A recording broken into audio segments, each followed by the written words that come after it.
Pounders, we are back in the flesh. Tonight, we're going to be drafting a double draft, one BBM and one puppy at the same time. Glad to be back after a long weekend with the fam, which is always a good little break.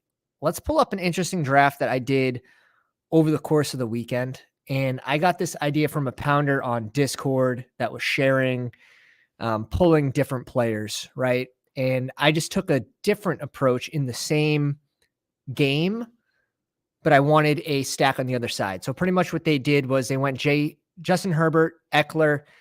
They went Allen and Mike Williams, who are in the same exact range. So in order to do that, you have to reach up a little bit for Keenan Allen. Now, I think if we get to week 17, it's going to be tough to have all three of those players hit the winner circle for week 17, just the winning lineup. I think that's a little thin. So what I did think was interesting, we went Herbert, Eckler, we go Keenan Allen at 33, and we bring it back with Judy on the other side. This is a week 17 matchup, the Chargers versus Denver. Both of these two are in our Battle Royale winning lineup, so a little bit of bias there. Keenan Allen finished as the wide receiver 1 overall, week 18 last year, and Judy had a great game, and that game ended up being fireworks, and the Chargers played all their starters, same with Denver. So maybe a little preview of what we could see again this year. And I mean, anytime you get a J Herbs and Tua lineup and correlate it, that's really fun. That's really, really fun. Another interesting combo that I've seen once or twice is going Lamb and Pollard at this 11-14 or 12-13, whenever you can get Lamb. And it's really the only way you're going to be able to get a Lamb Pollard lineup. Now, I think doing this strategy where we're pulling these players into different positions is going to be more interesting right now in the tournaments that fill quicker, the puppies, the poodles. BBM, there's still going to be movement. There's so many. I mean, we have 2+ months ahead of us of drafting for the BBM, and it's going to be a little more difficult to pull players in BBM. You can still do it, but with movement in ADPs, you could just kind of be screwing yourself in a way, especially this early. So give me that strategy in the tournaments that are filling quickly, and those are unique combinations for week 17. KLP correlation, more like a borrelation. Ben, what's going on? Ben Haskell, what's up, my man? Fantasy Football Garage. Chris, what's going on, guys? Let's jump right into a BBM. Oh, waiting for 11. Disgusting. And a puppy. All right, we get lucky here. Hold this one up. And let's make this the best ball mania.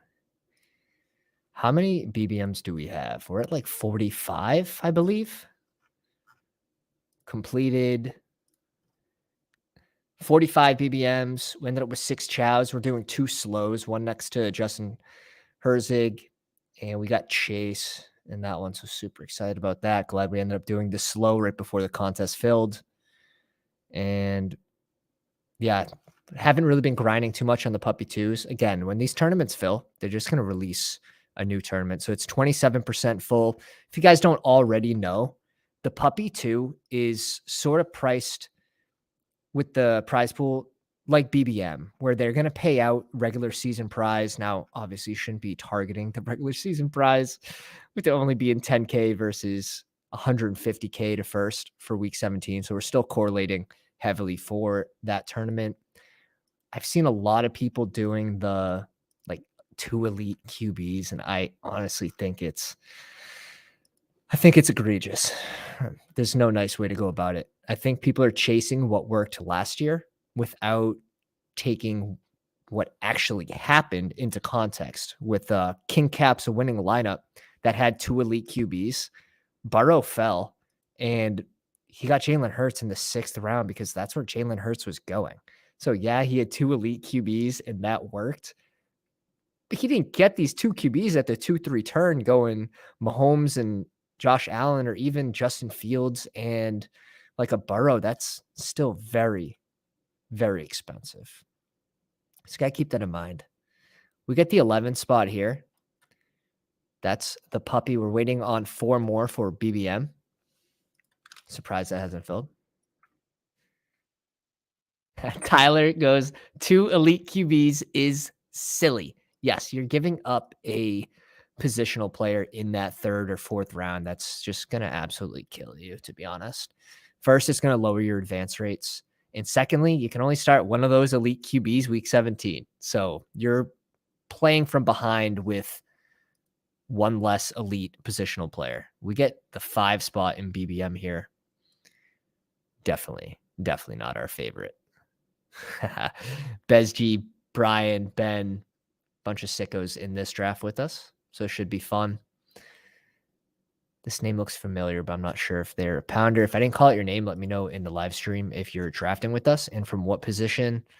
I don't care which one we get here. I have like 16% AJ Brown because we've been drafting AJ Brown ahead of Diggs. But right now, I don't mind pushing Eckler in front of Diggs as well.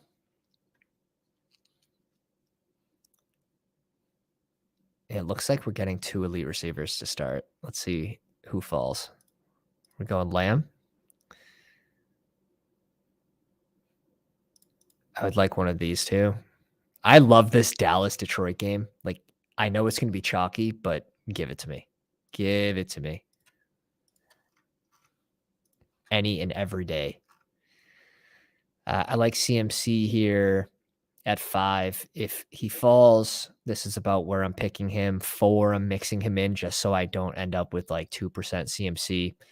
A lot of my CMC lineups, I've been getting CMC, Devonta Smith, and Jalen Hurts to fall, which if I can get that start, if I can be guaranteed that start all the time, like I'd be taking more CMC. The problem is those elite wide receivers start to come off the board fast. CMC off the board at 3. We'll see who he takes. He does go Cup. I have Cup and Hill pretty much tied back to back. I still think Hill has the higher ceiling for if we're talking about single game ceiling. I have Cup, but I have Hill, but I have Cooper Cup is like season long. They're neck and neck. Garrett Wilson's being pulled to the 6th spot. So this is interesting. He usually goes with this group back here. I think this is fine to do. Again, this is BBM, and you have a lot of time for these ADPs to change, especially back here. So if he goes elite QB, I think that'd be a mistake. We'll see what happens. Because we've seen these elite QBs fall to the Diggs. We've seen them fall to AJ Brown at 32, 33. And I've gotten Garrett Wilson at 17 a few times pretty recently as well. We're up in 12 picks here. Anything crazy going on? We got Kelsey Mahomes, Josh Allen, CMC. This is like a badgeless draft pretty much. So this room should be wildfire. It'll be a miracle to get any stacks. Double RB here from Galbrain. That's hilarious. Nice username. Hey, Paulie, how we doing? Drop a like on the live stream if you guys haven't already. I've been built on those combos in the puppy already. 2, I'll try to do triple elite. Ben is a sicko when it comes to the 2 elite QBs. I've seen you do that a ton. I like to start though. AJ Brown and Barkley. Put it in the 4 spot. Let's go. Repping the badge. Repping the Battle Royale win as well. Where's that's the other table? Where are you? There's 2 Battle Royale winners here. 3 if you count us. Cooper Cup before Hill. I like the pick.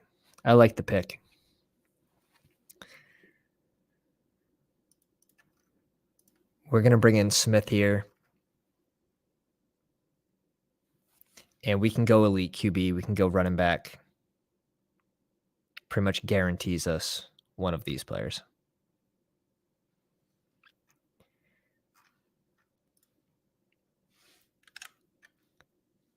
Seth, how we doing? Wobby. been dropping some drafts in our Discord, which is linked in the description down below. Put those drafts in the draft grade channel. Also going to make a winner circle channel pretty soon so you can show off all those fat wins. I had a feeling this was coming in. DeAndre Hopkins, potential landing spot, KC. We've heard rumblings about the Browns. And if that's true, like, I don't love it for D-Hop. I don't love it for Amari Cooper. I don't love it for Njoku, who is right now my highest owned tight end. See, we just got Jalen Hurts to fall to 33. That's nutty. That's nutty. One pick before the A.J. Brown team. Oh, Max Payne. Max Payne for him.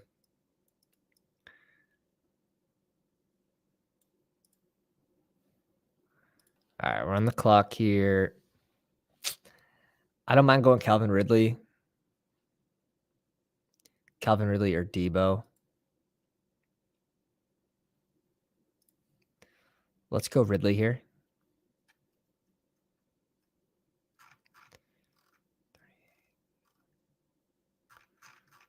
Let's see what he does. So we get Josh Jacobs. I'm going to correlate the Hill Week 17 matchup with Baltimore here. Cooper's off the board. Joe Burrow went at 34. Which is strange. I like the Najee pick. Let's go Deebs. Let's go Deebs. We're just scooping the falling value pretty much on both these players. I'm fine with it. Why not? Why not? Just scoop the value. Three bye week 9s. We don't care. That's fine. Let's go. I'll have my GOAT avatar soon. Get the GOAT horns on. Put the GOAT horns on. Excited for the Battle Royales to open up as well. They're the softest come week 1. It's the best time to get into the Battle Royales on a fresh season. That's my favorite time for DFS as well. Look at these wide receivers.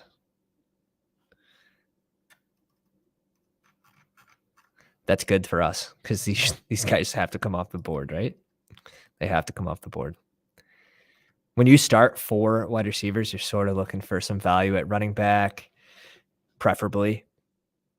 If you're going 2 elite tight ends, 2 QBs, but when you start 4 elite wide receivers in a row, you need value to fall to you. You don't want to end up with a 3 QB, 3 tight end team typically.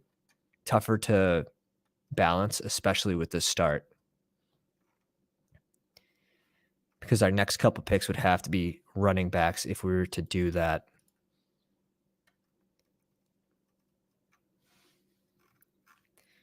DJ Moore off the board. All right, let's go to the BBM squad. Bez G taking Lamb, Amon-Ra, Travis Etienne, and Najee. Very balanced. Brian bringing in Cooper with Hopkins. I don't mind that. I just think if Hopkins were to go to Cleveland, I think you're going to see Amari Cooper fall quite a bit. But it's not a bad pick if you're dragging him there for the double correlation. I'm cool with it.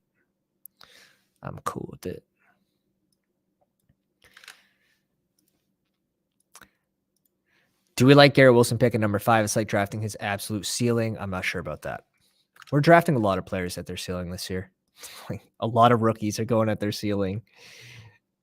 I mean, look at Bijan. Bijan's going off as RB2 overall. It's like the definition of being drafted at your ceiling.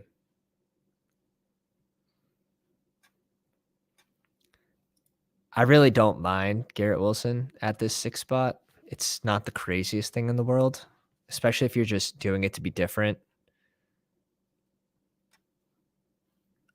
I like it more in the puppy where it should fill faster. It's at 27% already. So if you're trying to get a unique combination with Garrett Wilson, like I'm completely fine with that.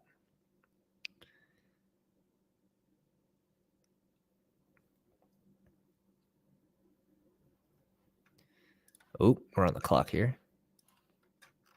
I'm cool with Judy.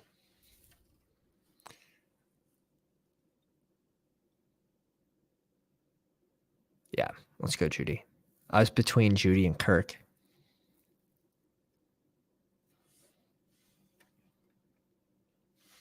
Let's pull something up here. Let's pull something up. If you guys aren't already in our Discord, we have a best ball cheat sheet section where we have all the week 15, 16, 17 matchups, and they're lined up. So it's very easy to view. We have all the big brain tweets out there on the Twitter machine. I try to put the ones that are most relevant to fantasy football, the ones that are going to help for risers and fallers. And I think it's just all in one place. It makes it super easy to see. Oh, we're on the clock. Pro tip, if you keep your draft board open, it doesn't register that you're on the clock. Go San Fran correlation here. Let's go with the San Fran pick. Either Purdy or Lance is going to be a crazy value this year. I'm leaning Purdy right now. I'm starting to pick up a lot of Purdy shares. Now that he's back throwing, I think that's a good time to do it. We're getting more positive news on him before his ADP rises anymore. Try to beat the herd. This guy might be on auto draft. He just dropped that one down to zeros. If he's on auto, do we bring in?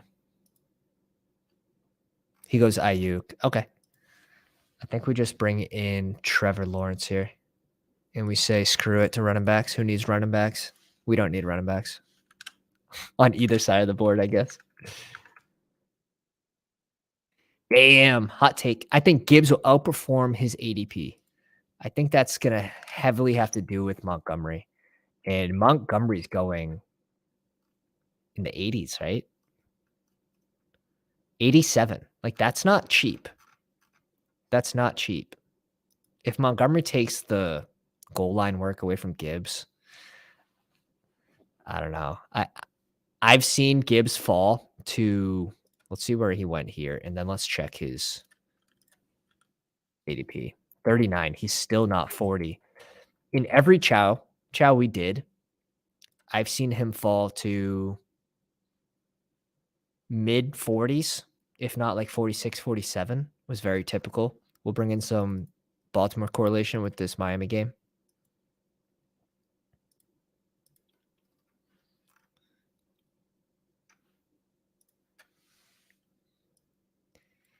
And like, that's the range I'm willing to take him. Here he goes at 40. Aaron Jones goes at 39. Someone's got a hot take on Aaron Jones, although I like him this season. Travis Etienne's not someone that is really exciting for me this year. I don't know what your guys' thoughts on it are, but the guy can't even average 5 targets a game, and he's priced like he should be getting 5 targets a game. That's not a big ask, too. And then they draft Tank Bigsby to add on as well. It's in the second end of the second, or either way, it's not good. It's not good.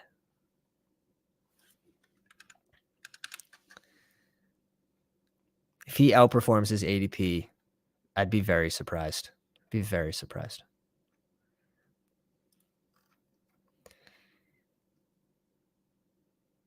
Like, we just saw Jamal Williams score how many touchdowns from basically the 1 yard line? I just think David Montgomery's going to get that work, and that's no bueno for Gibbs. 17. 17. I think the Cook news is interesting. I have a couple takes on it where I think Minnesota actually doesn't cut him for a while, and that will lower his stock.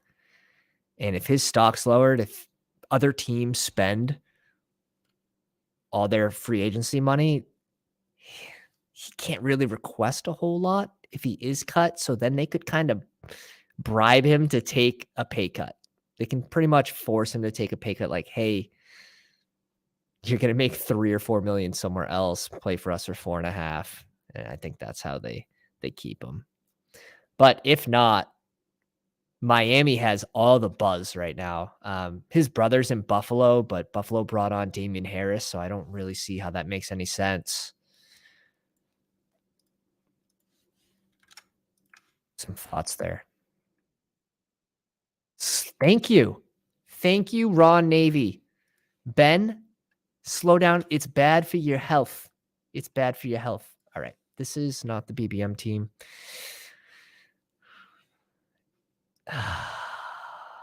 We can just draft running backs like when we're dead, sort of thing. Let's go with the double correlation, Dallas versus Detroit.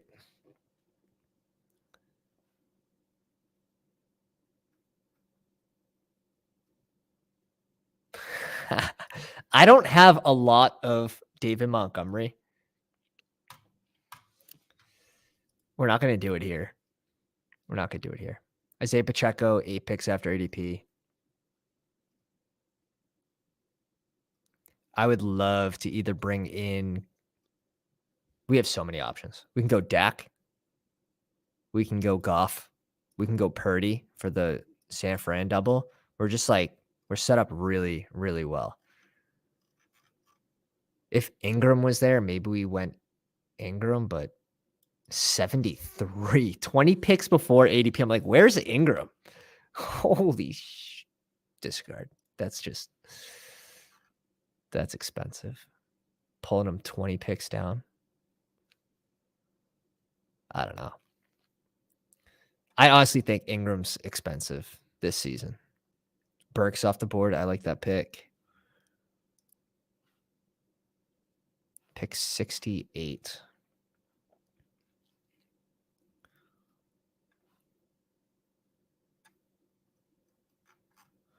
Yeah, let's bring in Tyler Lockett. Chris, give me the thumbs up when you're ready to join, my dude. All right. Do this. Guys, everyone welcome Chris, Fantasy Football Garage, special guest, friend of the show. Welcome, my dude. Hey, thanks for having me, Pounders. What's going on? You're catching us mid-draft. Yeah. The one on the right up here is our BBM squad, which is right now correlated Baltimore, Miami, and we just need to bring it home with Tua for this team. Maybe this is a squad where I'm willing to draft A-Chain on. What are your thoughts on A-Chain, and do you have any worries about Dalvin Cook being released and just sort of buying the buzz that he'd end up in Miami? Totally. Yeah, thanks for having me on. Happy to be here. Happy to be cutting it up, talking BestBall, BestBall Mania, talking puppies, all of that. I was following along on the stream when you started off the drafts, and yeah, I like what you're doing here. I love that matchup with Baltimore and Miami. It's a Week 17 matchup that I target often. Hell yeah. I just can't resist those players. Last year in my most treasured home league, I did a double Dolphin Tua-less stack. So I had Waddle and Hill, and this is auction. These are my 10 closest buddies. It's like the 15th year of our league. We're in person, and when I made the highest bid on Waddle, I got a lot of scoffs. I got a lot of people looking at me like, you just took the 2 Dolphins and Tua's already gone in this auction. Like, what are you doing? Fuller half PPR. Half. It's half. Okay. It's half, yeah. And but it worked out. It was a total smash, and you just got to kind of go with your gut and buy into teams you like. It's part of. I was talking to one of the same buddies. He's more of a dynasty bro, and we're talking today about the puppies and about player takes and when you can take a player before or after ADP, depending on the tournament as well. I think you can get a little bit more leeway in these puppies to kind of reach. Looks like a pick's coming up. But long story short, You're good. A-Chain, yeah, a lot of interesting thoughts. When so a bit of a homer take. I live in the Lone Star State, and so I get a lot of exposure to the local Aggies here, and they're always just right in my ear about the Aggies, right? A-Chain and this and that. Let's make this pick. I'm going with Cam Akers here. I don't care that it's really at ADP. I don't have any real correlation. Washington's playing San Fran, KC's playing, Cincy, Minnesota's playing Green Bay. We'll just go Cam Akers. I think he's best available Solid. at running back. Yeah, solid pick there. Enough said. And a great chance to bring back later. There's a ton of Giants receivers that go late. So yeah, super easy. Trying to think about. A-Chain, I was hearing a lot of that kind of the best player on the worst team in the SEC kind of talk. And when I heard people talking that way, I was thinking they were talking about or the worst player on the best player on the worst team. I was thinking of that's Tank Bigsby in a way. But they're in the SEC, they're talking A-Chain. And I think there's something to that. I know that a lot of people will talk about size and they'll get the downside, but that's the same kind of stuff I hear when people talked about Jamar Chase not being able to see a ball that didn't have stripes on it going to college or couldn't catch it. Or when I hear about, certain takes on hand size for players like a Joe Burrow's hand size or Kenny Pickett's hand size, I try to not let that take away from the body of work that these top 1% athletes have. So at the end of the day, I'm willing to take a risk on a player like A-Chain. He's in a flashy offense. They're going to figure out ways to get him in space. I imagine he's actually a really solid between the tackles runner and can work in the passing game. I think just naturally on the clock here, A-Chain was dominant, just touching the ball as much as possible at A&M. If he continues to kind of work in that pass catching role, I'm not 100% sure, honestly. And because the Dolphins have a little bit of depth at their running back, and more on that with potentially going if the rumors are true and Dalvin Cook is looking at going to South Beach, I mean you got a four-headed monster there, right? That's where I think people have to sort of slow up a little bit on the A-Chain at ADP because it could get terrible. It would be so Dalvin bad. Cook is there. There goes any sort of red zone work. I mean, maybe they make him some sort of gadget type player, and I just don't. I think it's expensive. I think for 111, if where I'm drafting A-Chain is if Penny's gone, if Gibson's gone, if Harris is gone. Okay. So he has to fall behind these three, and then I start clicking him. I'll start mixing him in when it's correlated. You're not as high on Khalil Herbert. You think that backfield's a little bit more foggy. What do you think? You want to know what? He made some splash plays last year. He showed that he can move and get the ball in space and really make defenders miss and pop off for long plays. Sure. You add Rashawn Johnson, who's going to start taking snaps right away as a pass blocker. If he can work in a role, the one that I don't like the most is the RBS going the latest at 166 is Foreman. Yeah. His bread and butter will be in the red zone, like goal line carries. That's where you're hoping to pretty much smash on that pick. I just haven't been picking Foreman because I think we haven't seen his bottom yet. I think he continues to fall when we get good news about Rashawn in the offseason. Totally agree. It's an ambiguous backfield situation. News could really change where that goes. I like to think, Rashawn has the ability to be as efficient as he kind of was in college with a small amount of touches, where he's kind of getting those really high value touches. But we'll see. We'll see with all that. They talk him up as a pass blocker, and they talk him up as having just generally high football IQ. He knows where to be on the field. He makes the right decisions. He's a mean runner, an absolute mean runner, yards after contact type guy. Here we have a super balanced build. This is the BBM team, and this is the team I'm going to be more conscious about where these ADPs started at the beginning of the season. We also have that in our cheat sheet section on the Discord. So I'm conscious about ADPs, movers, risers. I'm trying to project who's going to be a riser. I still like Jerry Jeudy in this range. For sure. It's tough. I've been thinking a lot about that kind of range. What would that be? Is it like the fourth round? It's pretty much 44. It comes down to Christian Watson, Jerry Jeudy, and it's like, well, D-Hop's rising right now. Yeah. But I think if he ends up in Cleveland, I don't really think he should rise all that much, to be honest. I think he should go right back into the mix with these guys. Right. It was a wild week, that whole news cycle, and you could see the roller coaster. They're on the clock again for the ADP for Hopkins, for Nuke Hopkins, right? And so that was cool. It's like, oh, is he going to the Chiefs? Is he going to the Bills? But I think his market's kind of it's slowed, right? He hasn't latched on anywhere yet. So Yeah, to definitely. be determined. It definitely slowed a little bit. People are still pairing him with, we saw on this board, was it Gio paired him with? No, Brian did. D-Hop and Amari Cooper. And then I think he doesn't get Watson. Watson's ADP was, I think, 83. Now, the winner of it all, if Hopkins ends up in Cleveland, is going to be Deshaun, in my opinion. I don't think Njoku wins. I don't think Elijah Moore wins. I don't think D-Hop. I don't think Cooper wins. The biggest winners and the biggest riser out of that, if it happens, would be Deshaun Watson. And that's the type of play that I'm trying to make is let's get those, like maybe we should have gone Watson here. But I already kind of had the plan for the Tua. So I like what you did. You're flexible there. You could go, any kind of quarterback over those couple rounds, and you felt comfortable with that. Yeah, you could bring in Danny Dimes there. You can even bring in Prescott, go Gallup, and then go like a late Ferguson. Ferguson's not someone that I'm super high on. Oh, here we are. Tennessee versus Houston. I'm cool with this pick.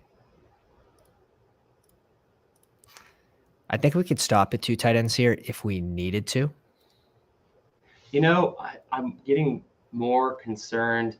I was higher on Chig, maybe just pre-draft when I was doing some of the tight end research, and then I look back at the sophomores naturally, right? And I'm like, oh, I'm hyped on him. I'm thinking big things, but I don't know what to think about the Titans situation. Are you buying any other Titans players? Yeah, I'm completely fine. Especially like there's a chance that Ryan Tannehill is the starter for the full season. I don't hate that. It's not ridiculous. Yeah, that would be the best for the pass catchers. Oh, we got Collins, got sniped. I'm cool with going Kendra here.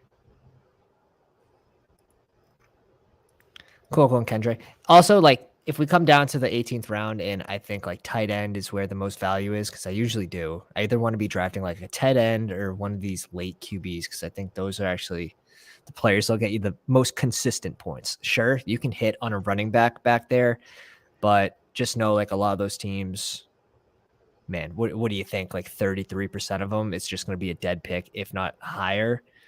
Totally but that is where the upside lies as well. Is in those running backs. Just all you need is an injury.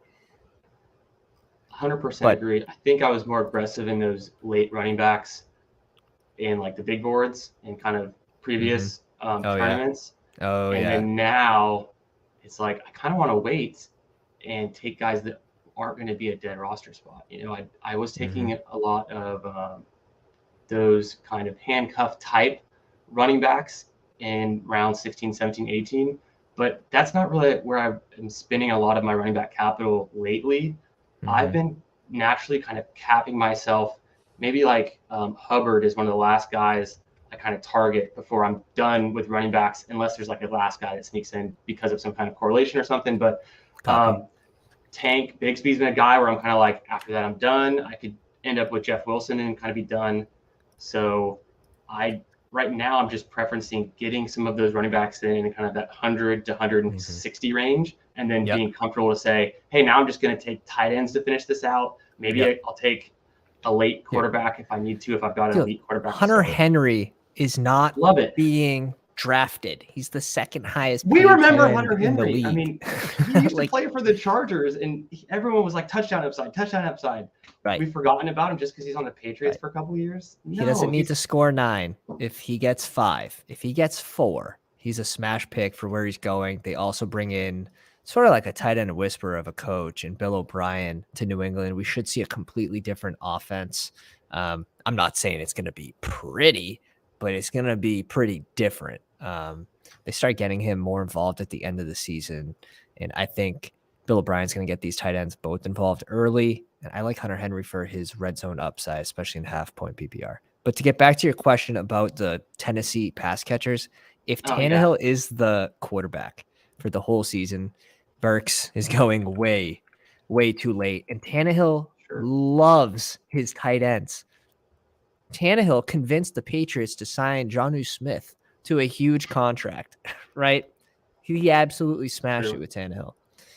And then we found out, well, he's not good for our system. Let's put it that way. So we need to catch I up can see at it. wide receiver here. We got the Tua Geno combo, opens us up for a late Fant to pair with Mark Andrews. I think we can stop at those two tight ends very comfortably.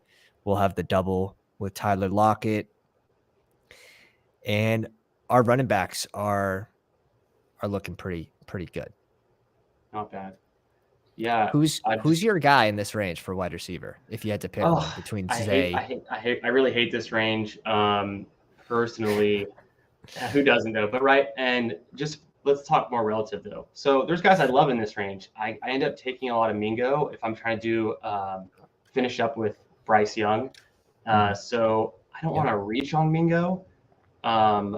Your pick 125 coming up. It wouldn't be terrible to take him. You could easily see getting a lot of good news the rest of the summer. His ADP rises. You end up getting a little bit of value, actually, closing ADP value. But, man, it's hard. I haven't gotten a lot of Zay Jones. I haven't got a ton of Sky Moore. I don't have any Darnell Mooney, honestly.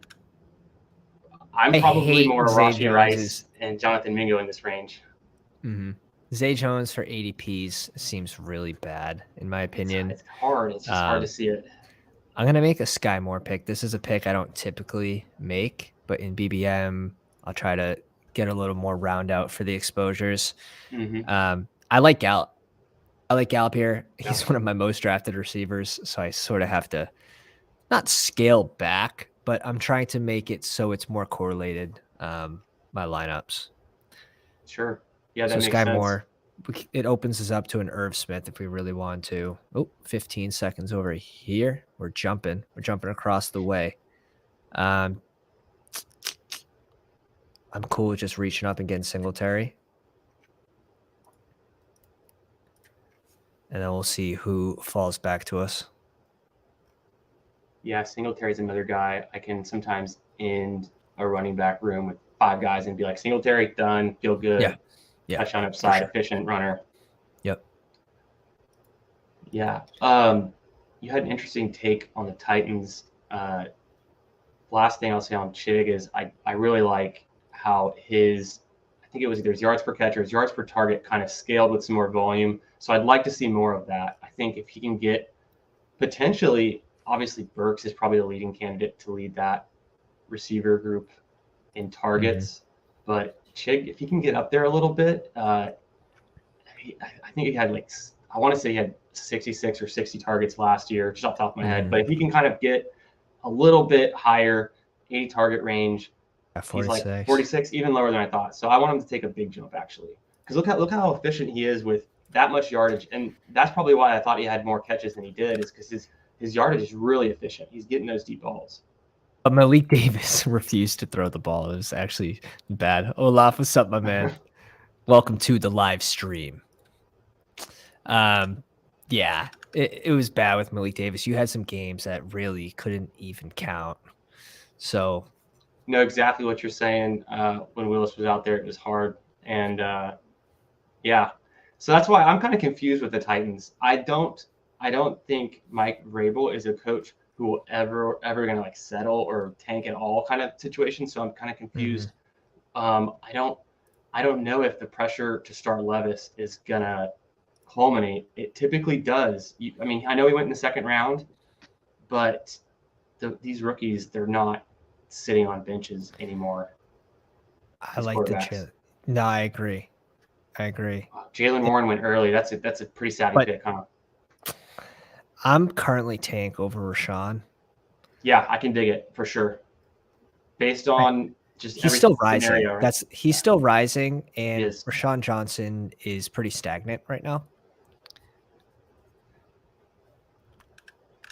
Yeah, I think That's an interesting one. You had a lot of people who had strong takes on Tank Bigsby pre-draft, right? If you remember back, people were like either in or out on him. And I kind of went back and forth, and then I just kind of settled on thinking, you know, there's enough there. I think it was at that range and kind of a lot of the dynasty rookie drafts too. It's like, who do you take? Roshan, you take Tank, you take Chase Brown. It's kind of random. So you really just take a flyer on a guy. But yeah, there's three running backs. There's 3 running backs in both backfields that are viable, right? You got Dearness Johnson, right? That's in Jacksonville. So maybe I hear people say he's viable. I say maybe. I think he could be taking. I don't know. Could be taking the goal line snaps is one of my worries. But if ETN goes down, who's going to get the majority of the carries? I think that's where that's where his upside lies, and maybe even mixing in on third down as well, which is another reason why I'm not as high on ETN for his ADP. I think it's a little pricey.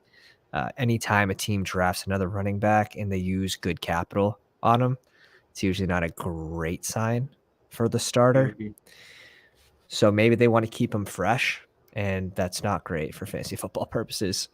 Although there's the age of the single running back full steam ahead, 300-400 carry seasons is sort of behind us in most backfields. Like, I even think that Tajay Spears is going to start to eat into Henry's workload this season.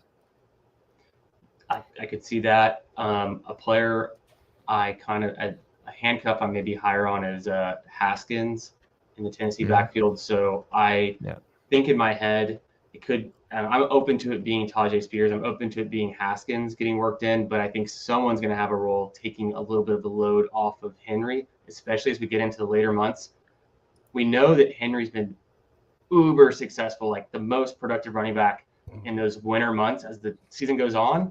But does that trend continue? Is there really something there, or are we starting to get to more of that running back touch cliff at his career touches? And that's where I'm starting to think. I think we're in that year where it's another year older, which doesn't mean outright regression, but from a team standpoint, they're probably going to want to keep him fresh, and towards the end of the season, or maybe even towards the trade deadline, if they're not in a good spot, maybe they look to trade him.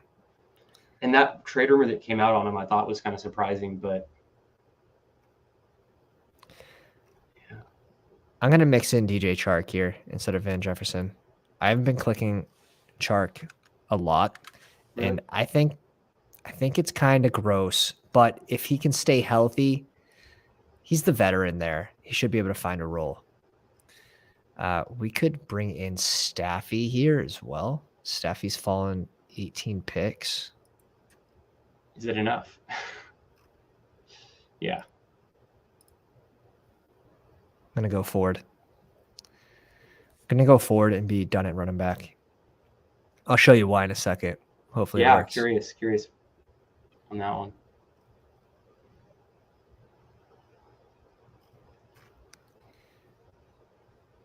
A little more risky, but this is a $5 pup, and right. We're gonna take risks here. We're going Purdy. We have the double with San Fran, same bye week, but I think we could easily add in like a Hunter Henry and pair it with Mac Jones. I could see that. Yeah, either Purdy or Trey Lance is going to be a steal in this range on one of the more high-powered offenses in the league. I mean, it's a top 5 offense. You add in CMC there, check down City. You have explosive weapons in Debo, Kittle, Ayuk. It's a QB's dream. I like that take a lot. I think this is the tournament to make that kind of player take. Pick your guy.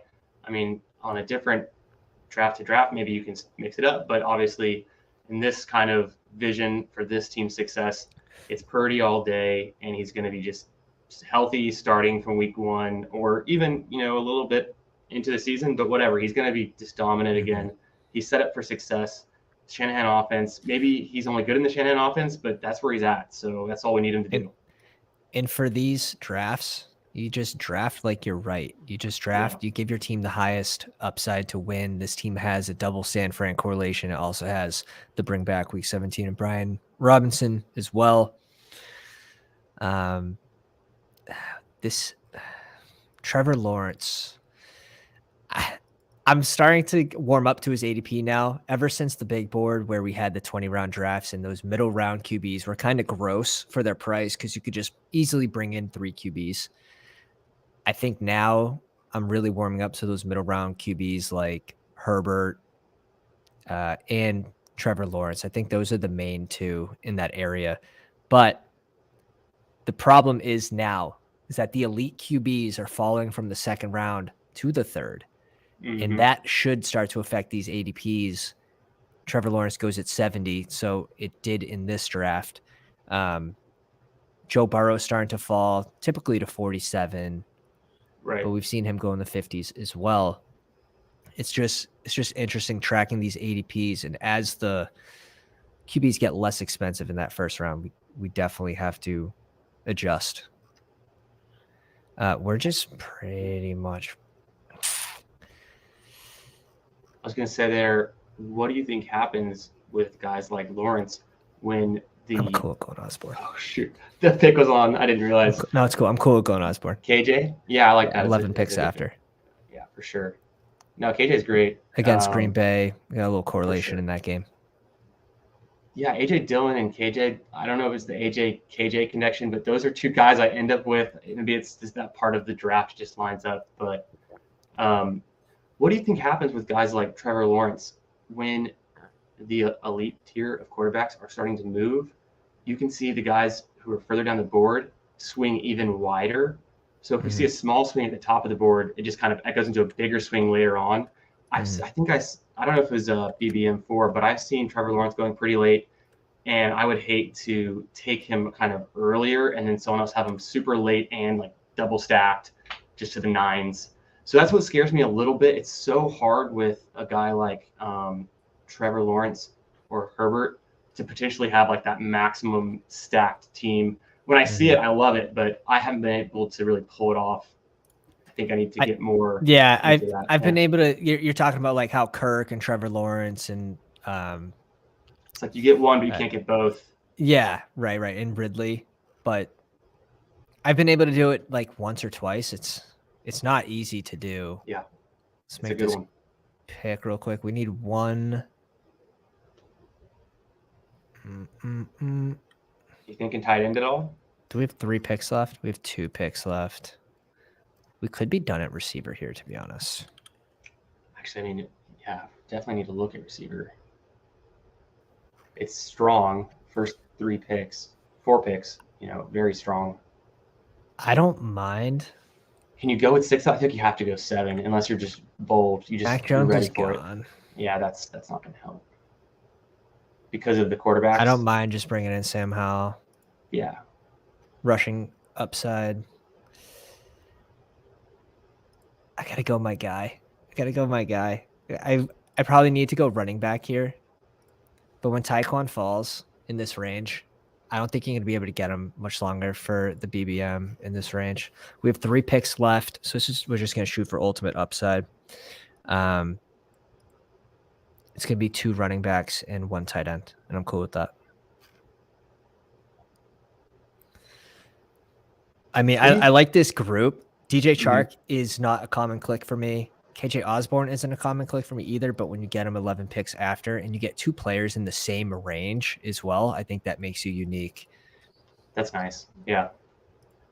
Definitely a spike week type of guy, right? Obviously, KJ kind of does that role. But I see where the concern would be. They bring in Hawkinson, then they draft Addison.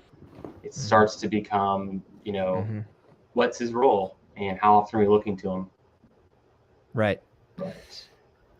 But yeah, at the end of the draft, just take a guy like that, and he's going to be on a team that might be in a lot of shootouts. So that's another upside kind of aspect to just his environment.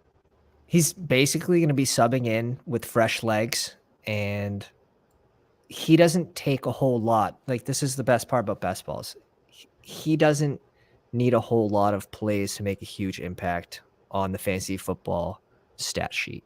he could get there with 3 catches for 90 yards and 2 touchdowns. It's just the player he is. He can have those spike weeks. He's shown he can do that. I do agree with the addition of Addison. His every down role, or, when he's out there, he's not going to be there for 3 wide receiver sets on the most part. Towards the end of the season, maybe he'll start that way where Addison's still learning the offense, but he should still have that spike potential. But yeah, he's not a common click for me unless he's falling. What do you think? Could you see the Vikings, let's just say they move on from Dalvin Cook? Did they just become like one of these pass happy, crazy, just throwing it on first down every time offenses? I have to look back. I honestly they already have. They kind of are doing that, right? So it's like, yeah, they already have. And how much further can they go? They didn't run the ball a whole lot. They were a bottom 5 or bottom 7 rushing attempt team last year with Cook. I think that goes down again if Addison's your starter. And I think the biggest winner from that is going to be either Ty Chandler or McBride, who are going in the 200s last round of the draft. Yes. You just reminded me. Talk about like player takes, taking Ty Chandler or McBride in one of these puppies right now could be like the ticket, right? Yeah. I like taking my shot on them in even BBM because they're just players that could absolutely rise. This guy's got 4 QBs, so that actually helps us having 2 strong QBs. Wow. He paid the rake. I'm cool with going Hubbard or Tajay. We already have 1 rookie, so maybe we go Chuba. I saw a report out there. I don't know how true it is. It was a beat reporter out of Carolina saying that Chuba could get the red zone carries, the goal line carries, short yardage carries. It's just the beat, right? But we'll see. Chuba either way is a backup running back to a team that's going to need to run the ball to be successful under a rookie QB. It's a really strong offensive line. Can't go wrong with Chuba. I think he's a great kind of cap to a running back room. Put in going 3 late QBs, 3 out of the last 4 rounds. We'll take a look at that team afterwards. Yeah, that's interesting. Wan'Dale Robinson. I think this range is interesting for him, where you're just basically picking him for the fantasy football playoffs. He's a 15th rounder right now. It won't absolutely kill you if he doesn't come back until week 8 or 9, just because he's going in the 15th. It's a team that's dying for a wide receiver 1 too. Like I have their wide receiver 1 is Darren Waller, like the tight end. It's gonna be that's not good. He's gonna be the target hog over there, in my opinion, if he could stay healthy. Well, did you see the jacked picture of Daniel Bellinger? Danny. If Danny can do anything about it, Waller's going to be, slowing down a bit. It's actually an interesting, and people are starting to select Bellinger in the last round. I've seen it a couple times. I don't think that's crazy when we're talking about tournaments that fill, right? If you can get Bellinger to pair up with Danny Dimes, or who cares, even a naked Danny Bellinger, tournament fills, the news comes out, maybe Waller gets hurt. You could project that. You can make that projection. I think that's fine to bet on plays like that. Tight ends get injured all the time. It's one of the more physical positions, and I think it gets taken for granted a little bit. I'm not saying we're going to handcuff a tight end, but you look at a guy who's going to be a second-year guy, showed some promise, an offense that just doubled down on their quarterback. Mm-hmm. And so, let me go Dwayne McBride here. I like Joshua Kelly. I like Malik Davis. Honestly, these are probably my 3 favorite clicks at running back. James Robinson, I don't think has as high of a ceiling. He will probably get work in New England. But this is someone that I'm selecting if I have 3 rookies in my running back squad and I just need certain carries. I think that's where he sort of fits for roster construction.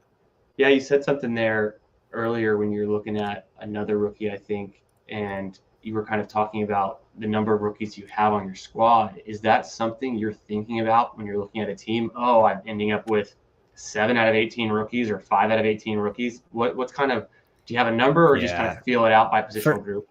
It depends on the rookie, right? It depends on their draft capital. Like, are we counting Bijan as a rookie? Probably not. Are we counting Charbonnet as a rookie? Maybe. Probably, right? I think Charbonnet, like, your hope for him is like AJ Dillon, you know, like an AJ Dillon type role, and he goes right Yeah. before AJ Dillon. So I don't really understand that one. But you do think he will have a role in that offense. But Gibbs and Bijan, I count them more as like they're going to have certain roles. So if I have another 2 rookies, I'm really not worried about it. But if I have 3 of these guys that go after Charbonnet, like if we have Tajay Spears, if we have Tank Bigsby, we have Devon A-Chain, I would like to bring in some veterans like maybe Gus Edwards, maybe Chuba, people that are going to get certain carries to get me through the early season woes at running back. Right. No, I think it's smart. It's just something to be aware of. Just naturally, you want your teams. I mean, some of your teams you can lean into a type, right? You could be, oh, I'm just leaning into rookies with this team. It just kind of naturally happened that way. Maybe you got a lot of ADP value. But I think as I kind of am just drafting generally, especially for BBM4, and I want a well-rounded team that's solid from head to toe and good positional capital, good ADP value, good correlation, all the things we think about. Right. I do kind of think, do I have too much of a division? Am I? Sometimes I like to be heavy in the NFC South or this or that, depending on the year as well. Like some years, people are really high on a certain division being all shootouts. Last year, if you kind of leaned into the Broncos and the AFC West, maybe you got left out in the cold. But you can start to, play into some of those storylines. So I also look, besides just rookies, I look at like how much of a division am I taking? Am I taking all of the AFC South for some weird reason? Maybe I need to kind of back off that way. But at the same time, maybe it's good for correlation if those guys are kind of, in the games together. So no, I like that. And guys, by the way, if we get to 30 likes, we are going to pop off another 2 drafts. 30 likes. We're going to go over the Pounders drafts as well. We see a rare Brissett pick from Ben here. We'll have to take a peek at that squad. Here we need another tight end. Fant fits just perfectly with Geno. So I think that's too easy of a pick for us to make. So that's what we're going to go ahead and do.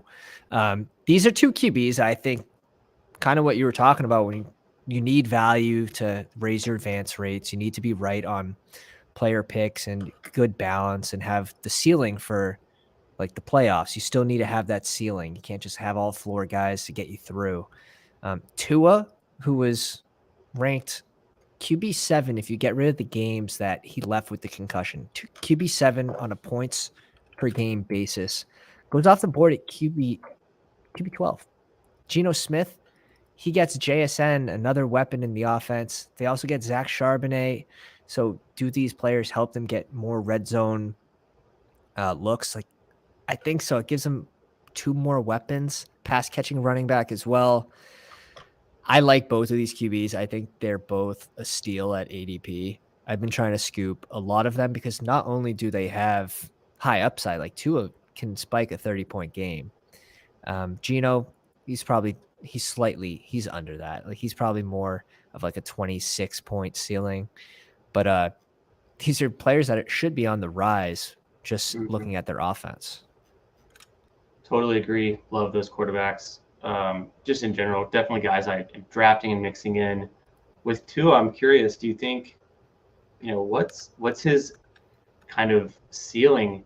Is it the same ceiling as a Justin Herbert or a Burrow? Where does it stop? I mean, we're getting him way later, and I'm trying to think in my head. It's like, what would it take for him to outscore like a Herbert or a Burrow, right?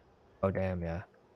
I'm thinking consistent too last year. I'm thinking big Tua scoring. Like, I mean, this is a real talented guy. He's at every level been, successful, been the leader of his team. Obviously, he struggled with kind of getting up to NFL speed, injuries, coming out of, injuries from college and then the concussions. But a healthy Tua, it's like, I honestly think the sky is the limit. And when we look at Geno's track record as well last season, he went 1, 2, 3, 4, 5, 6, 7 games in a row with 2+ touchdown throws. And obviously he had this 0 here, but he had 3-2-2 again. So he's shown that he can throw multiple touchdowns, and he has a crazy connection with Tyler Lockett. They had like a 74% completion rate. Tyler Lockett, another year older, people are a little worried about his ADP. I think he still gets there for his price. He doesn't take a lot of hits. His body's relatively young, although his age is he's 28 or something. Let's pull up some of these drafts here. We had putting Pounder in the 4 spot, went 3 late QBs, Love, Staffy, and Purdy. I think it works. Nice. With Goddard and Higbee, really nice. Jones, Swift, Montgomery, P. Ryan, and Jamal Williams. Do you like the RB group? I can't hate it. I think it's the right amount of capital for sure. Yeah, I agree. Cup, Higgins, DK, London. Oh, yeah, yes. Really Crushed nice. It. Yeah. Really nice. Well correlated. Juwan Jennings at the end there to bring in that Brock Purdy correlation. Got to do it. Just couldn't not click a Juwan Johnson. He's a great blocker. You see him out there. I love it. We got Ben Haskell with the wrench in the live stream. Lamar Jackson, Baker Mayfield, and Jacoby Brissett. Oh, they're rare. I don't love Baker this season, and therefore I don't love the pass catchers. Don't love Baker. Huh? One pounder would tell you in the Discord that it is Trask season. Freiermuth and Greg Dulcich. If Greg Dulcich can have a top 15 season along with Freiermuth, I think the pairing could work. Sure. It might be a little light, but I think it could work. Light. If anyone's like a world's smallest Baker Mayfield fan, it's probably me. I have no reason to like anything about him. Just never struck a chord with me. I mean, I hope the best for him, but kind of fell from grace quickly. Same trajectory that Sam Darnold kind of had, and you see where that's at now. It's tough, but this could be it. Tampa Bay, he came out and saying he's like, I'm not Tom Brady.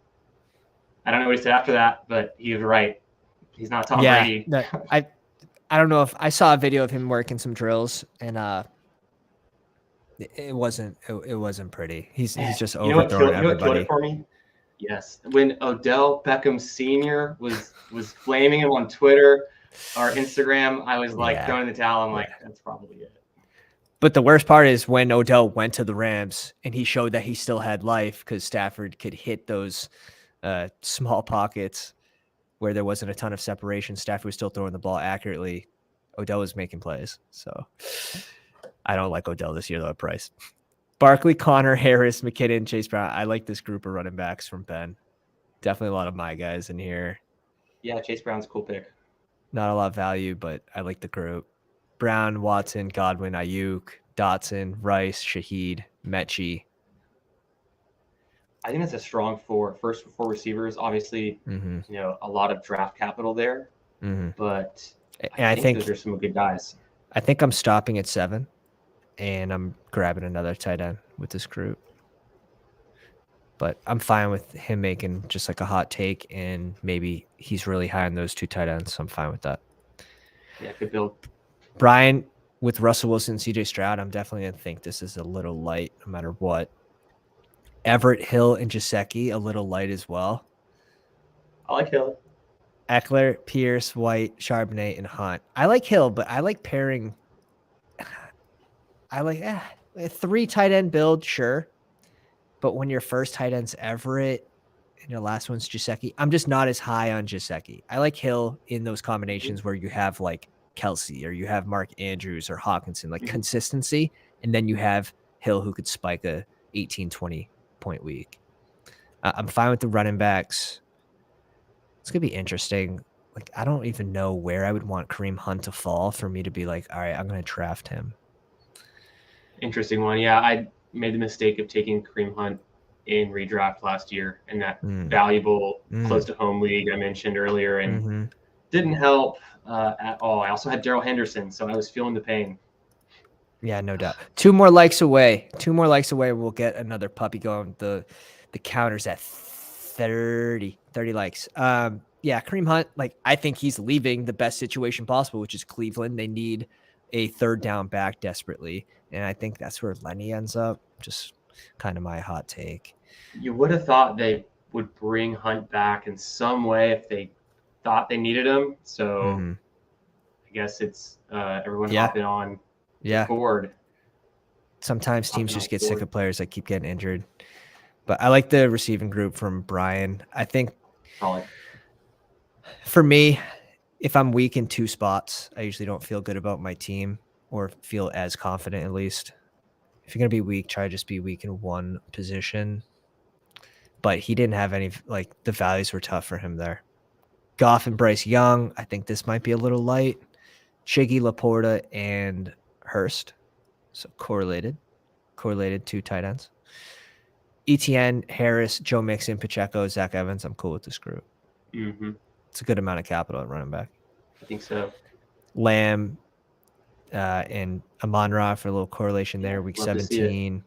Brown, Zay Flowers, Juju, Mingo. Yeah, I like the receiving group. I'm cool with the receivers. Yeah, I Cool with like the all receivers. the Bryce Young connections there, and then come back with Travis Etienne. I was going to ask a question earlier. I was going to say, because I don't take a lot of Travis Etienne, I was going to say, what kind of team do you think he kind of fits in, or what does that end up looking like for you? But when I look at this team, it's like I can see it. If you can get Bryce Love at the very end of your draft and you have Etienne at the beginning, if you've thought that far ahead and you can make it happen at value or at ADP even, I think that's pretty sweet. I don't want to be crazy into the Panthers. But are you comfortable with these two? Just like from an upside standpoint in a deep field tournament, I will are say you able this. to get there with these two? I will say this. I typically am pairing a Bryce Young with more of a Lamar Jackson type of capital if I'm going for 2 QB.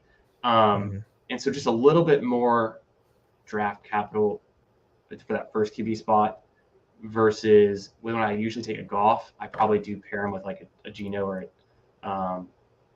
Daniel Jones, some guy a little bit later. Yeah, someone with rushing upside. That always feels better to me when I have either just someone with an elite ceiling or someone that has that rushing upside that can just spike that 28-point game, right?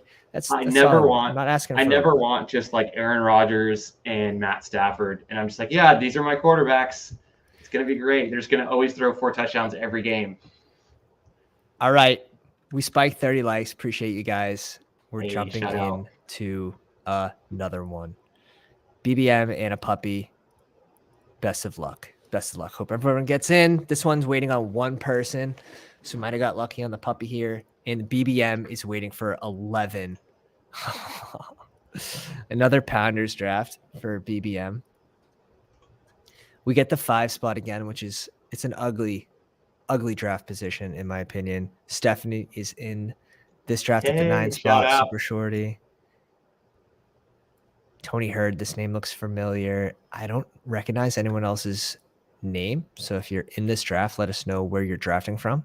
Want to what? This is going to go too slow. We're just going to do another puppy. There you go. Waiting on 9 people for another puppy. We just threw a curveball right there. Absolute curveball. Waiting on 8.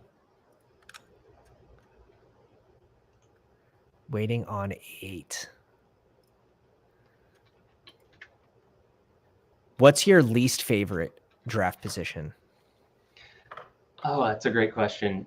I like drafting out of the 11 and 12 spot. I don't know if it's just because I'm always drafting there, and so I've become comfortable with it because honestly, I've done a few of the Underdog cardio clubs, and so you're kind of multitasking in that effort. And having the 11-12 spot, I always go, yes, I know exactly how my team should look, right? I've done it so many times. What spot do I hate? I kind of don't know what to do. I think kind of in this range a little bit, 5, 6, 7. That's probably where I'm just like, oh no, I'm losing all of the value every single round. I'm starting to like the 5 spot more because I don't care if I get CMC, Cooper, or Tyreek. I'm starting to accept this group a little more. So I will go CMC here at 5. This is where I'm getting my exposure to him. And if you don't select him at 5, like where are you going to pick him? Like you're just going to have 0 of CMC. Like I don't think that makes sense, especially with a cake matchup against Washington week 17. Yeah. Like the way I like to think about it is, can CMC have a bigger week than Jamar Chase, Jefferson, Kupp, Hill in a single game format. Like, of course he can. So Sure. you have to mix him in. Everyone has their price, though. I'm getting a lot of Chase at the 1 spot. We're going to get Chase at 2 here, though. Nice. Yeah, that is something you're doing, right? Chase at the 1? Yeah. Yeah, very, very confident in Chase at the 1, just based on the offense that Cincy is with the condensed. It's basically him, Higgins, like they mix in Boyd, but like Irv Smith, I don't think he's going to come and take a large share of the offense. We have unknowns with Joe Mixon, and you have Minnesota that added Hawkinson, who instantly was a target hog in his first game playing with them. He was like 7 targets, 7 catches, and then they draft Addison. So it's definitely more mouths to feed in Minnesota. Not to say like Justin Jefferson's going to get his, right? Yeah, for sure. No, I like But that. Chase against KC, like he's the KC killer. You know, and what did they even do to, really bolster their defense? I'd have to go back and look at the draft and check back on the defensive players. But when I think of Kansas City, I think of them just kind of paying veterans to come in on their defense and kind of rolling with it just enough to get by. Random stat, they gave up a lot of like shorter plays. I think they were one of the leading off defenses in not giving up big plays on average.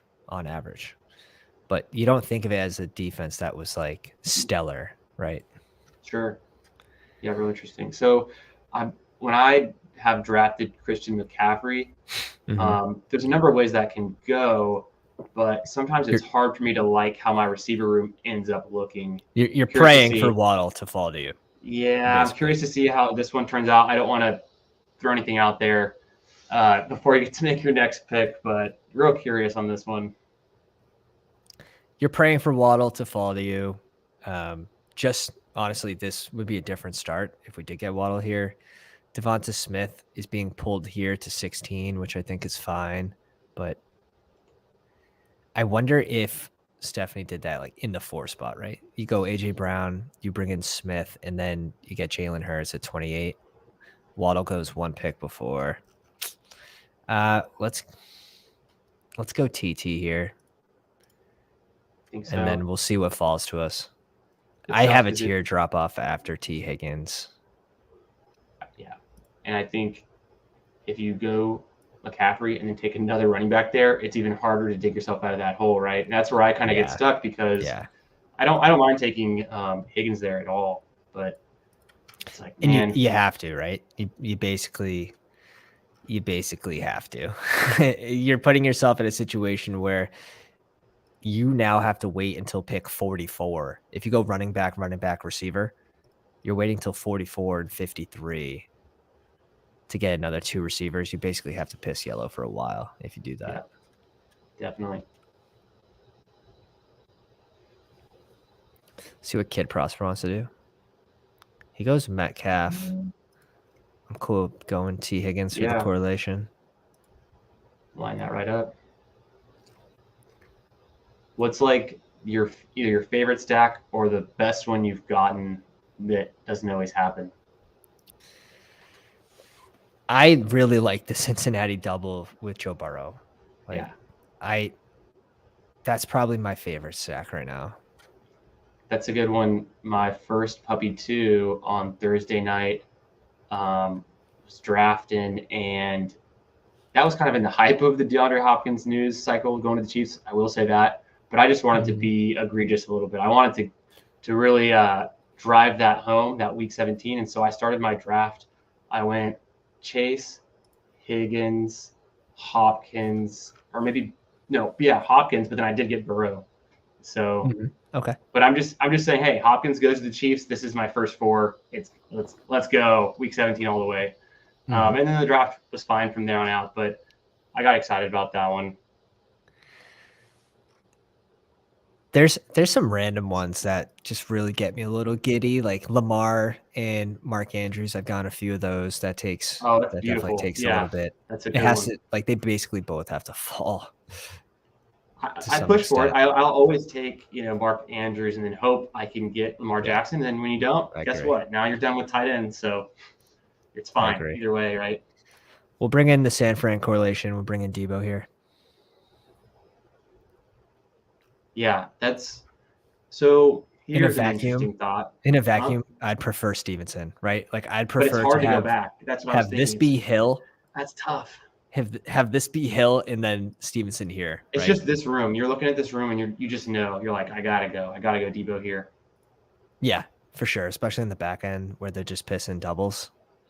And this is why we hate the 5 spot. I mean, took Devo from the 5 spot. You don't hate it, but it's like our last 2 picks, you kind of get forced into it. Yeah, I really don't mind Debo here now that I'm sort of separating him in my mind away from Amari Cooper, especially if D-Hop. With that news, that's just enough to be like, okay, I have Debo separated from Cooper in this range, like pretty confidently now. And he might not be the best value pick. Like you're not picking him for like cash games where you're like, oh, this guy's going to smoke his ADP. Like that guy in this range is Stevenson. Debo, you're paying for his single game ceiling. Yeah. That upside game where he can put up 30 points in half point PPR with a rushing touchdown and 2 long touchdowns. That's really what's baked into this price, in my opinion. Same thing with Christian Watson. Like you're paying for that single game ceiling. Yeah, well Same thing, Mike Williams. That's why I love those guys. Yeah, exactly. They're just deep field tournament players. And some people can't wrap their head around that they're like being charged so much. But if you're a good drafter, you can come back from not maybe a bad pick, but maybe a slightly negative EV pick amongst that grouping. There's like, if you're a good drafter, you can easily come back from it. I don't think it's bad to kind of go after that. Burrow gets sniped. Oh my gosh. Burrow gets sniped. Hate to see it. But you knew it was going to happen, right? It's like, okay, move on. Yeah, it's cool. It's cool. We still correlate the game with the KC player later. Wait, was that his team? Was that his team with also he's got? Yes. Oh, okay, well. Yes. Now it makes sense. 0 wide receiver. It's a very shout out to Shugo. I know he's in here watching. He's definitely a piss boy. Egg White, haven't seen you in a while. What's going on? Good to see you out here. Yeah, I would have liked to go Fields and then go DJ Moore here.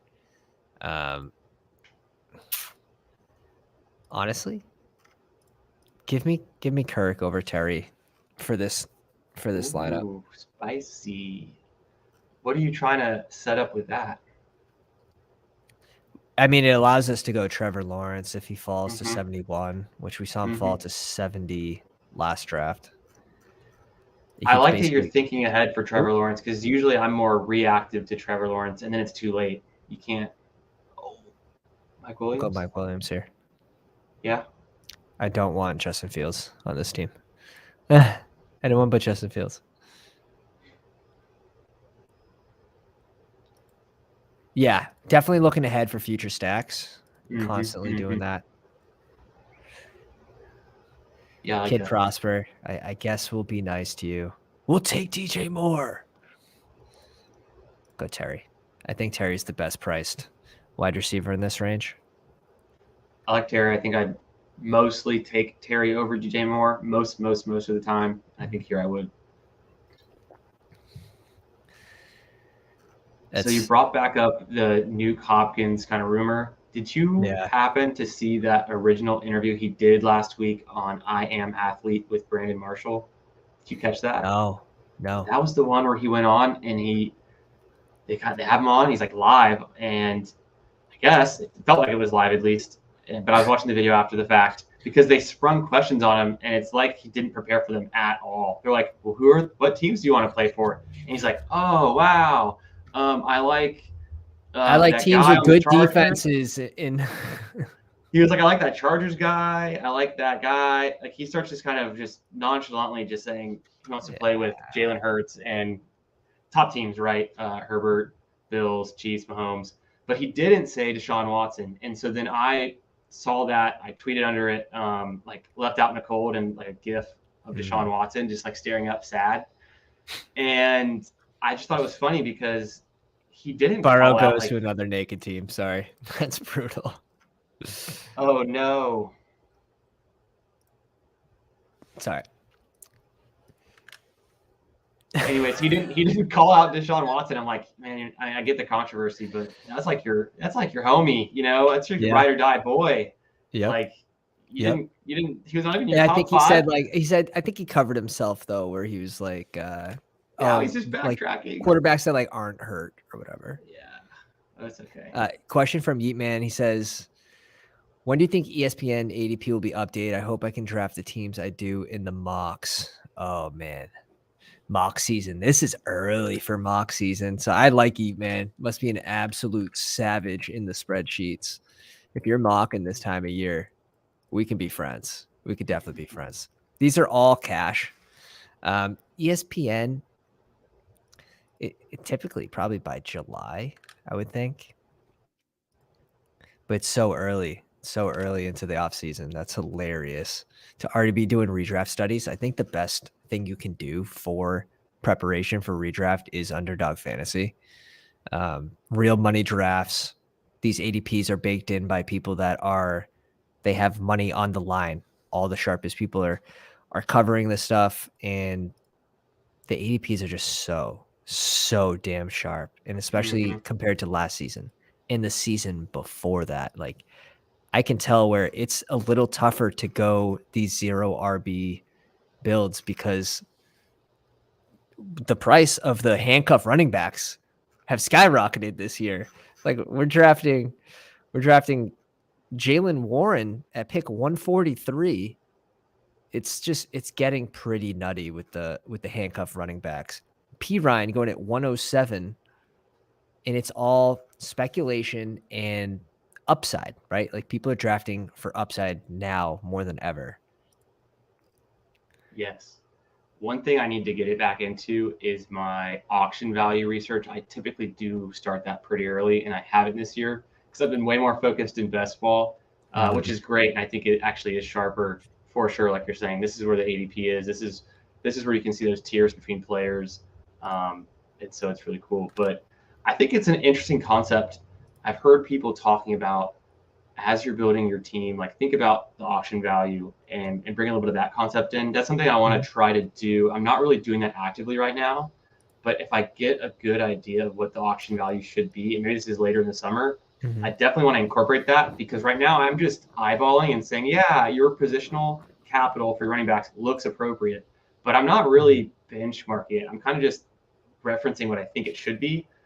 And maybe I don't auction think values it. become Yeah, a way I agree. to, If you are from that background of auction drafts, Mhm. and your mind works like that, I think that could be super beneficial.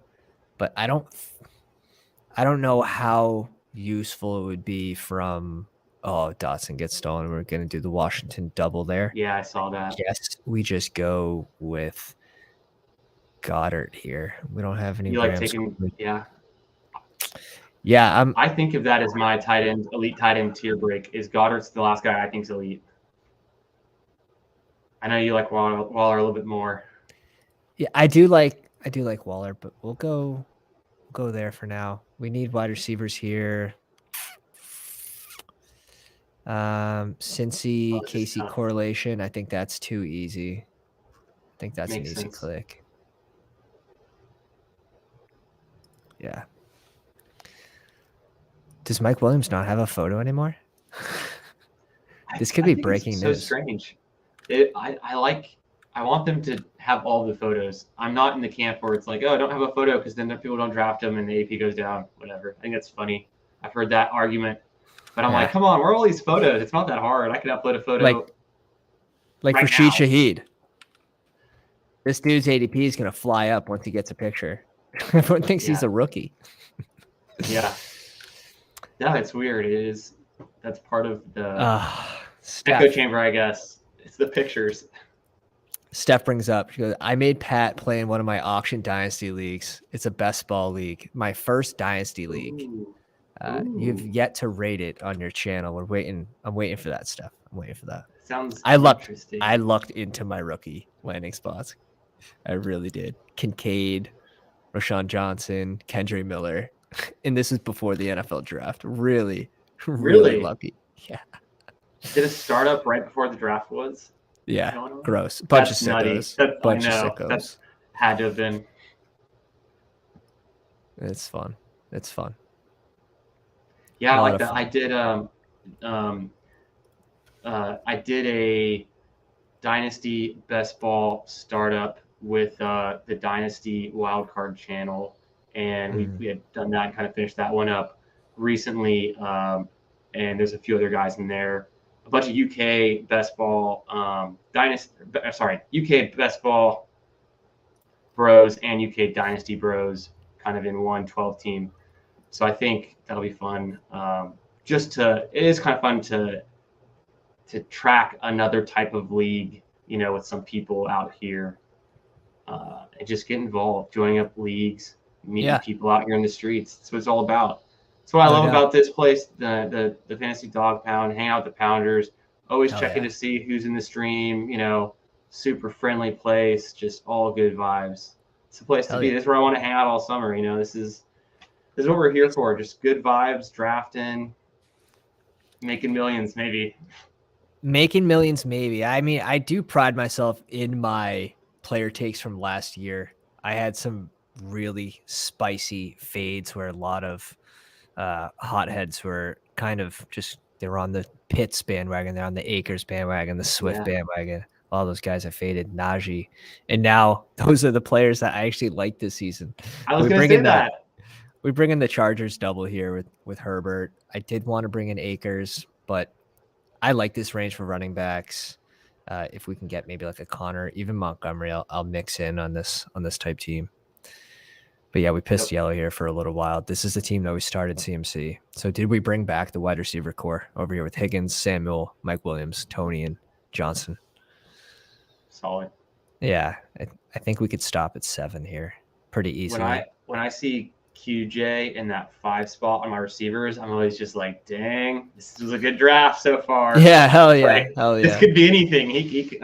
Keenan Allen could just say, I'm toast week 2, and then Mike Williams says, my back week 3, and then you're just like, you're looking at a 10-target rookie receiver. Like, he's next year's round 2-3 turn. Like, it could be wild. I'm getting way ahead, but yeah, that's just. Yeah, it's fun to it's fun to imagine the rookies in these high-powered offenses just like actually reaching their potential. I think we got spoiled last year, so this year I'm worried we're going to come back to reality a little bit. But there are some talented rookies. What do you think about Richardson in this range where we really can't hit any correlated QBs? I think going Richardson here makes a lot of sense. Yeah.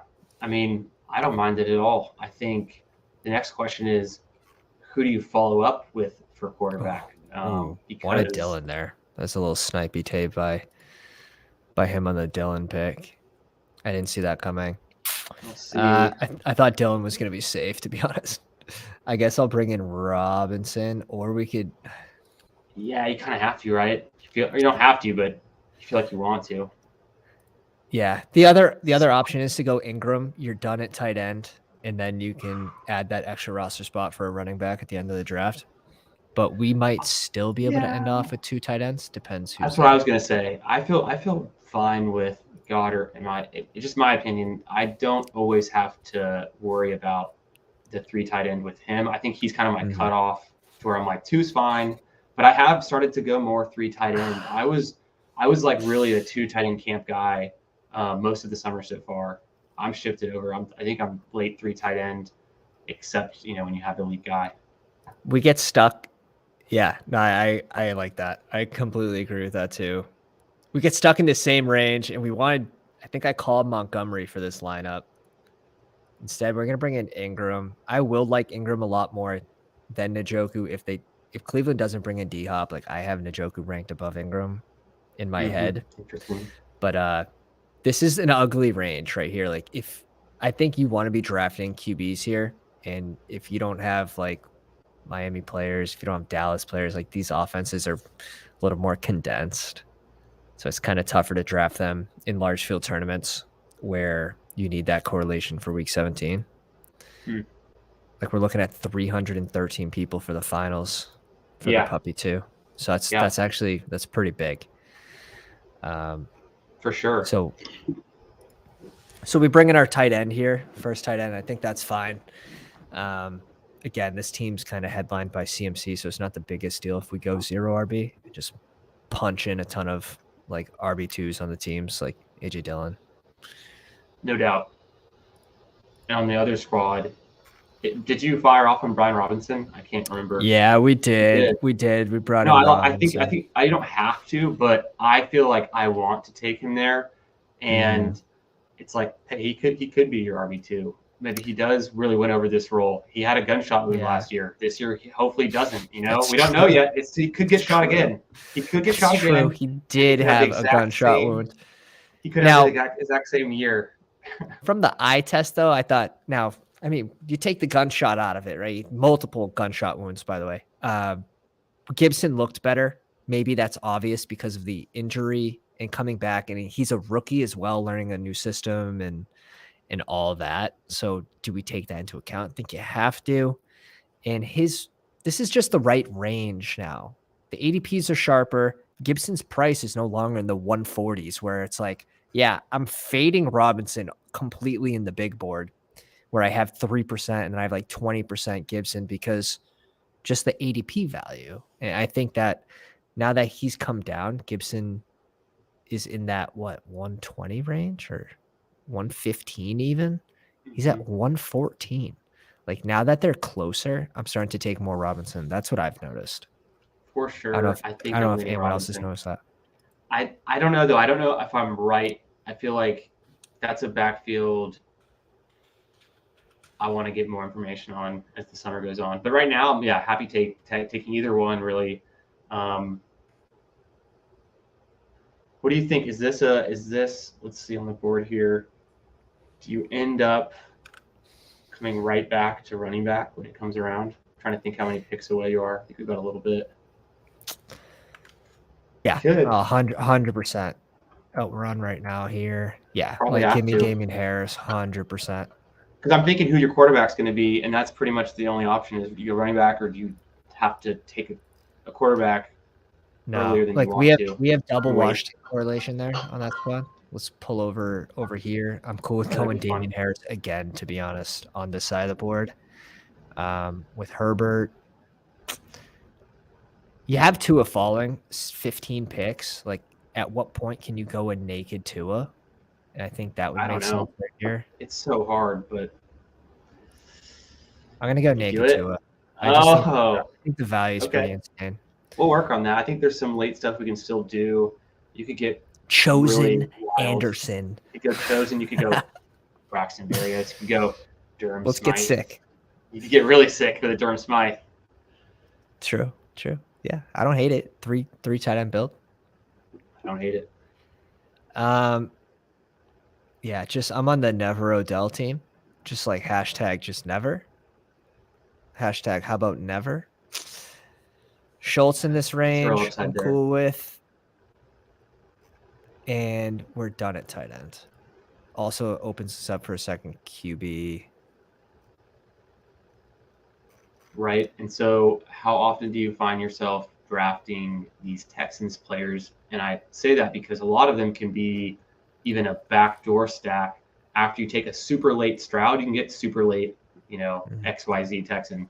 Yeah, for sure.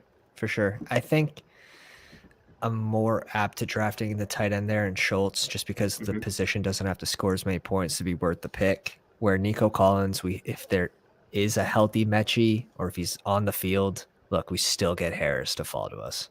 I wanted either Harris or Mitchell, so that kind of fell to us really nicely. Damn. Yeah, I'm gonna like this team a lot, and that's sort of what you're hoping for when you go with CMC first. You're hoping to get a positional value somewhere, whether it's wide receiver, and we didn't get it at receiver, but we ended up getting it at running back and at QB. QB for sure, like that. Very strong pairing. Maybe we have Tua has a really good week 16 and we advance a low Justin Herbert. And I think Yeah, on that note, yeah.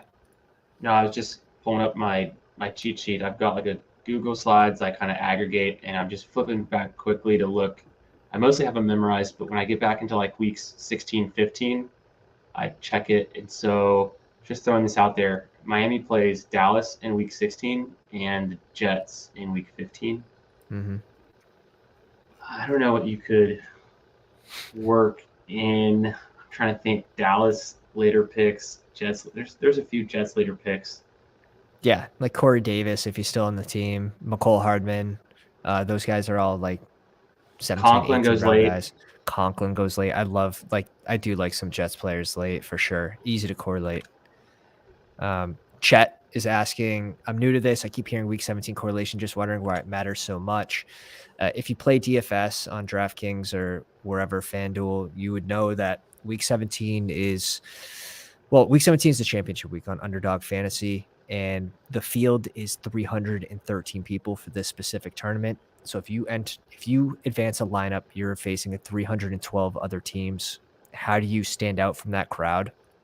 When you draft, let's say like a Joe Burrow in a condensed offense, how does Joe Burrow score enough points to spike as the number one QB? Well, he's going to throw it to Chase. He's going to throw it to Higgins 95% of the time. That 5%, maybe it's a Boyd spike week.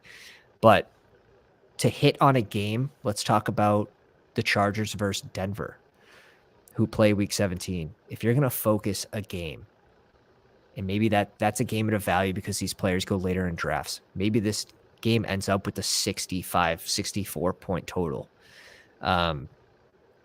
If you are making that bet on the game on Justin Herbert and 2 pass catchers, and then a Denver bring back in like Judy or Sutton or whoever it may be, even Dolchich, you're making less of a parlay. It's less of a parlay is what it ends up being. You don't have to get as many things right because you're betting on that game blowing up. It really raises your ceiling. Hope I answered that to the fullest and in clarity. But that's where all the money is. Like week 16, if you're focused on week 16 and it's a 12-person pod, you're like, all right, I'm going to advance this team into week 17 by correlating week 16 matchups. Great. But then you get to week 17 and it's a 312 or 313 person pod. So that's where it's just that's where the focus is. And if everyone's raising their ceiling, if everyone's doing that, people will smash eventually. Like that's just, you're making less bets. Yeah. That's how we won Battle Royale week 18 was we did a correlated Chargers versus Denver matchup where Battle Royale is a 6-person draft. Russell Wilson was not being drafted in the top 6 QBs last year, obviously. I can't stop clicking Van Jefferson in this spot. Yeah. Well, I don't think I'm going to stop. But why not? So Russell Wilson wasn't being drafted. But what did we do? We didn't just draft a naked Russell Wilson. We brought in Jerry Jeudy, who had a great game. And then we correlated it on the other side of the ball with Keenan Allen, who ended up as wide receiver 1 that week. And that correlation gave us like a 6 or 7 point win from second place. Here we're hoping Alec Pierce falls to us, obviously. Yeah. We were nice to Kid Prosper. There We're you hoping go. he's back. That feels good. Yeah. You know, I did take. I'm trying to think if it was which tournament it was, but I took Anthony Richardson pretty recently, and I don't take a ton of them, but I like when I get them. And I did get Alec Pierce. I did get Jelani Woods, but I didn't take any Las Vegas Raiders, and I missed Jacoby Myers by like 1 pick. I ended up looking back on that, and I was like, that could have really, been that final little piece on top. Yeah. So I don't know. The Raiders are, besides Josh Jacobs, it's like, where do you see value on that team? That's one that I'm not really. Anyone but Hunter Renfro, sorry. Hunter Renfro, yeah. Now, it's not set in stone, right, that Jimmy's going to be cut from the team. It's not like I don't think it's money. But where do they go? It's like they just fully tank. That's so a wild one. Who would they bring on? Who are the options? Who are the options? Wentz, Winston. Like, if you get a QB that is like Jimmy, I'm fine with it. I don't really think it's going to negatively affect those players in the ranges they're going. Adams is going to get his. He's an absolute beast. Maybe like Mayer goes at a fair price. He's even a common faller right now in the 20th. Yeah. And I think the tricky one in that range is going to be Myers, because he goes in sort of like a wide receiver dead zone next to like Juju and Alan Lazard.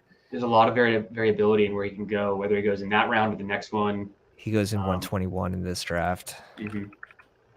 Yeah, so he's been falling the last couple of days as well since that news is broken. But he used to be like up here. Now you see Zay Jones go before him, Tyler Boyd. And this kind of segues into why you're so high on Tyquan Thornton. It's like Jacoby Myers just left that team. He's not there anymore. And what did the Patriots do to replace him? Ooh.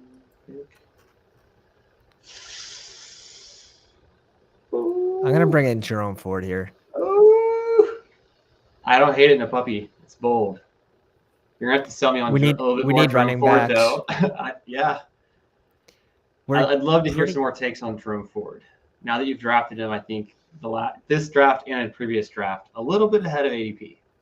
Yeah. It won't matter, right? Like, if you drafted any positive player that had a good season last year ahead of ADP, you're not really looking back and saying, I should have selected, Dante Foreman in that area, because these are players that could still fall behind a player like Jerome Ford. Like, if we don't get a re-signing of Hunt, if they don't bring in old man Lenny, who could probably be 30 pounds overweight at this time of year, Jerome Ford's the number 2 guy behind Nick Chubb in a run-first offense that's trying to be more pass-heavy. We'll see what happens. Are you trying to sell me a lightly used Ford? Is that what you're trying to sell me? It's the handcuff value. That's all it is. That's all you're looking at here, to pair with CMC, and you're just looking for people that can find roles and find touches.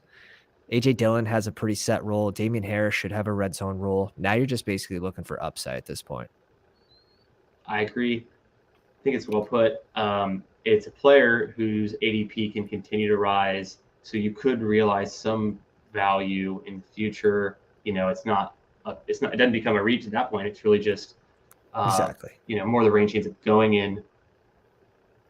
And let's see. Here, Tyquan's my pick. If you've been in my streams, Tyquan's my guy all the way from 190s. Now he's finally starting to rise a little bit after some positive news out of training camp. I think you're going to continue to see that. And there's no doubt Tyquan should be like in this range, at least in the 160s. Look, there's Jalen Hyatt right there around ahead. And it's like, who honestly has the more clear role?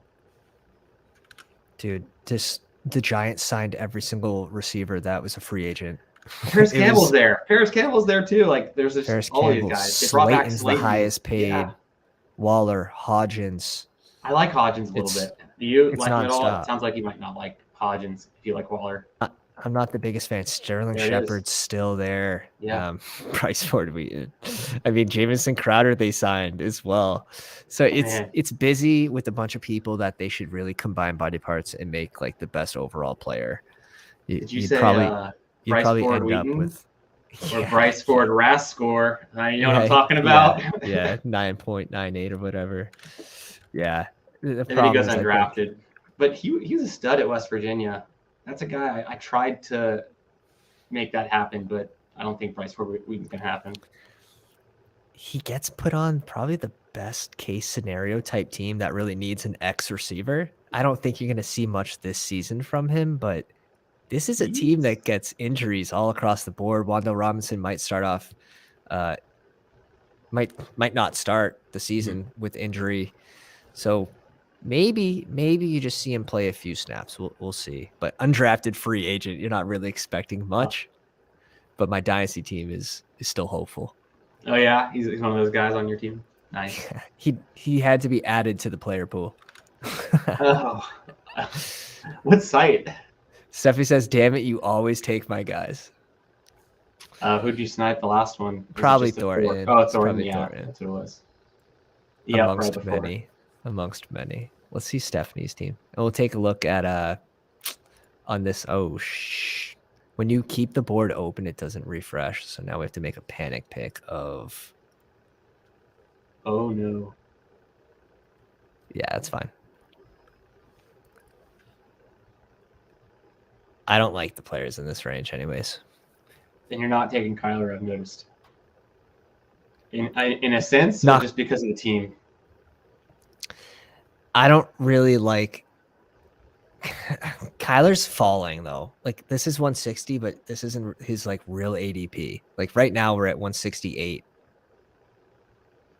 I also thought I had correlation with San Fran on this team. What was Kyler's ADP like last week? That's fine. Wasn't it? Was it 50s?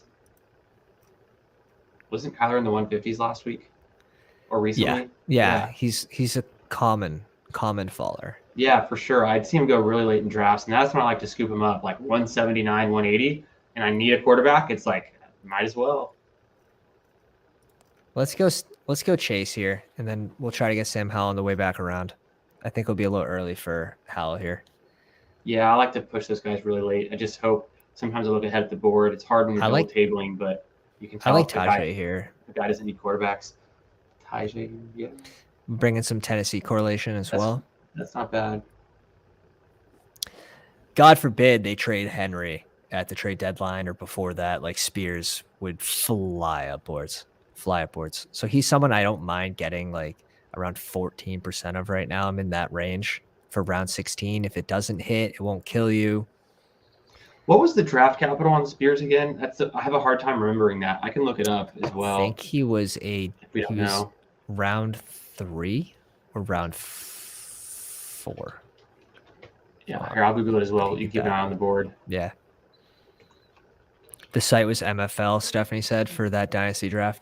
If you guys are new in here, drop a like if you haven't already. Hit the subscribe button and the bell for notifications if you want to jump in these live drafts with us. We'll cover your roster as well at the end of the drafts. Great Bambino says he's at the 1 spot in this draft. JJ, Chris Olave, Derrick Henry, TJ, Chris Godwin, Alexander Madison, John Dawson. I like this draft a lot. Goes Kirk, Jordan Love. And I'm loving that like last round Musgrave pick right now to correlate Love with. I can't get off of that. But do you worry at all about Tucker Kraft? Do you think there's a chance that it's either split or it's just Tucker Kraft's better? Right now, Musgrave's getting the first team reps. I think Kraft might also be dealing with something as well right now with a slight injury, but Musgrave, I believe, was the better prospect as well. And for fantasy purposes, I believe he's the guy you're going to want. Generally, I think generally that was the conclusion. There were some people out there. I think Thor Nystrom was one of the guys who I think is a really, obviously he's very solid analyst, draft analyst, college analyst. But I think his opinion was interesting to me. I think he had, and I was listening to some podcasts and he was on Twitter talking about it. I want to say it was pre-draft, and he was talking up Tucker Kraft to be like, I think like, maybe I'm getting ahead of myself. Maybe he's like his 3rd favorite tight end out of the group. Like he really is talking up. So nice. I want to say I'm maybe misremembering. It's been a while since April, but so that I don't know. I thought there's been some talking up Kraft. I did take him late in a dynasty league, so now I'm that guy who's like wanting him to succeed. Looking for any like smoke signal. But in general, I'm not trying to go overboard with the rookie tight ends. just because of what history tells us with rookie tight ends. It's so hard to be fantasy productive. And they always look good on paper. Every year they look really good on paper. But it's I think we also have to take into consideration where they're landing, though, in their current situation. Like if you look at Musgrave and you look at that offense where your competition is Romeo Duh, a lot of 2-year guys and rookies, and including your direct competition at tight end is another rookie. You know what I mean? So they trade away Tanya into like Chicago, or they release him. He goes to Chicago. So I think his situation is a little better. And for the 18th round pick, he's typically going to be in your 3 tight end builds. I think it's okay to mix in. More of a pass catching tight end as well coming out of college. So I know people do spread that though, and there is some truth to it with tight ends, and especially if they're not going in the first or second round, that they end up busting for fantasy football purposes. But when we look at Kincaid, when you look at Sam Laporta, they're in rare situations, in my opinion. No doubt. Buffalo needed another pass catcher. You know, they didn't go and draft a receiver. They traded up ahead of Dallas, who was almost certainly going to take Kincaid with their pick. They traded in front of Dallas to go get their guy, a pass-catching tight end. They selected him above Mayer. Now, his ADP seems ridiculous still. I'll correlate him. Yeah, I know. That's what I was going to say is when we're correlating these rookie tight ends, that's the case to take them. That's pretty much it. But relying on them for, I think, the large portion of that position's kind of season-long fantasy points can be maybe overly optimistic. Yeah. There he is. He worked him in. We're going to go Sam Howell here for the Washington correlation. Yeah. And I'm cool with this Purdy pick, right? It's ridiculous because it's 26 picks before ADP because we're double tabling and talking at the same time. We got lost there. Happens. But overall, I'm still cool with my team. And we needed another QB with Richardson, rookie. Like it's got to be a 3 QB build. Yeah, why not? Now to save the draft. We need one more receiver. Yeah, for sure. It could be a running back. We have 2 picks left, so probably a running back and a receiver. I was going to say, I'm looking at the board. Yeah, definitely got 2 picks left. I can't imagine ending a draft with 6 wide receivers. I think I've seen a few teams on Twitter that have really strong receivers, and it's like, okay, maybe that works, but just for me, it's rare that I would do that. I like the McCole Hardman pick right now. About Tim Patrick. I haven't been selecting Tim Patrick as much. I really think that Mims starts to eat into his role towards the end of the season. But yeah, that's just sort of the way I see. I see Mims eating into it. Now, if we get like Cortland Sutton moved in a trade, I don't think they'll trade Judy. But if they move Sutton, if they move Judy, yeah, Tim Patrick is a riser. They cannot move Sutton. They would have to cut him, and I don't think they're going to do that. He's due $13 million this year, $14 million the next year, $16 million the next year, and those numbers, let's round them. It's something like that. I'm going off my memory, but that's a hard contract to sell for an aging guy who hasn't really shown out and met the expectation. Obviously, last year was tough for all of Denver Broncos. So I don't know. I there's definitely those trade rumors, but then you saw it fizzle out. They didn't trade anyone.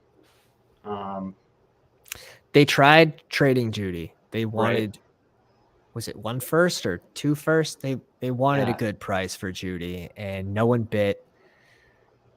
You know, I think you might just end up seeing these guys on the team for the full season. If that happens, then that's where I think Mims eats into Tim Patrick's role, and I'm just less excited about that. Where I think McCole Hardman, Although he is very injury prone, playing with Rodgers, and he's got spike potential. You can put him in. He's sort of like Tony in a way. He's like a less skilled Tony. They both have the injuries though. They're just gadget players. Yeah, And toss-up gadget guy, players right? can spike for a random passing catchdown and a random like jet sweep touchdown. Marvin Jones, I think, is interesting towards the end of drafts. How about like Terrace Marshall? Correlate him. Not being drafted anymore. That's a hard one. That's really hard. At what point do you get there and you're like, oh, I need Marshall? Is it a Trevor Lawrence team that you somehow missed all of the Panthers? And they're all pretty cheap, right? It's how did you miss them all? Mm-hmm. And then I think how did you get Bryce Young, and maybe you got him super late and now you need Terrace Marshall, but yikes. I think the way you get there is if you're just not a Mingo believer. If you're a Mingo fader, I could see the Terrace Marshall truthers still being out there in the weeds. Anything is possible. And then you have Joshua Palmer, who, I mean, right? we know the Chargers receivers can't stay healthy. Keenan Allen, lingering hamstring issue. Mike Williams seems to jump as high as possible just to come down on that ankle every single time. And they have the rookie Quentin Johnston, but Joshua Palmer should still have a role early. And pending injuries, we're expecting Joshua Palmer's role to kind of tarnish off near the end of the season. But he's someone that has shown that he could have spike weeks as well. He actually did a pretty decent job filling in when there were injuries. I read a stat the other day. It was like Justin Herbert only played with Keenan Allen and Mike Williams on the field for like 16 or 17% of the total snaps. Yeah. Crazy. Like that is crazy. When you think about it. That is crazy. So we have Stevenson, Robinson, Harris, Bigsby, and Brown. Those last two running backs. So you have one more pick in this room, is that right? Yeah, we're gonna send it at running back. We're good at tight end here, Goddard and Schultz. We have the 3 QBs. That's what I was gonna say. Do you feel like you want to go running back here because of the way you took those first 4 wide receivers? Do you feel good about the way you've correlated the back end of your draft? Mm-hmm. And now you just want I think that back. When I look at this running back room, I look at, okay, we're going to need either injuries or time for them to work out a role in their offense with these 2 rookies. I like them like Davis pick. Like I could go Zamir White here and be fine. I could go at 4. I can go Eric Gray, to be honest. That's not drafted. Sure. New York Giants. We can play don't have any Rams correlation. Yeah, it's tough looking at the team that quickly, but James Robinson. Let's go Zamir White. Zamir White? Why not? Let's go Zamir White. I'm just interested in bringing in like a second-year guy. Robinson could have been the play here. He's going to get snaps. Oh, but then, I mean, do you really – so that's another question. Is this the kind of team, or is Ramondre the kind of player where you wouldn't want to take James Robinson with him? Don't want James Robinson. Right. So that's another thing. Don't want James Robinson. Yeah. I went Zamir White here for the Indy Week 17. Yeah, of course, right? That's what you need. It's a little thin at the end. It's a little thin, but anything's possible. So, yeah, I'm happy with how these teams came out. Obviously, this pick here, pick